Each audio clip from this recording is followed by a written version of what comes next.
కంటేరు నుండి తాడికొండ వెళ్ళే రూట్లో 3 ఎకరాలు ఉంది సేల్కి. ఈ గుంట దగ్గర నుంచి ఆ జమ్మి చెట్టు అద్దు, ఈ పక్కన వాగు ఉంది,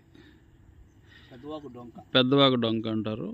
3 ఎకరాలు రోడ్డు ఫేసింగ్, 5.5 ఫైనల్ అంటున్నారు. కంటేరు నుంచి తాడికొండ వెళ్ళేటప్పుడు కుడివైపు వచ్చింది, ఇది 11 ఎకరాలు అంటున్నారు. ఇక్కడ దున్నిన దగ్గర నుంచి ఆ మధ్యలో 2 చెట్లు కనిపిస్తున్నాయి, అక్కడ దాకా అద్దు. ఇటు పక్కకు వస్తే ఈ తాడి చెట్లు వరకు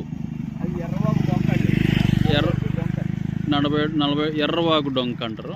40 అడుగులు డొంక అంటాడు. అది ఎకరం 6 కోట్లు చెప్తున్నారు, మొత్తం 11 ఎకరాలు. ఈ కాలువగట్టు నుంచి రోడ్ ఫేసింగ్, కంటేరు నుంచి తాడికొండ వెళ్ళే రోడ్డు మొత్తం 12 ఎకరాలు. ఆ గోడ వరకు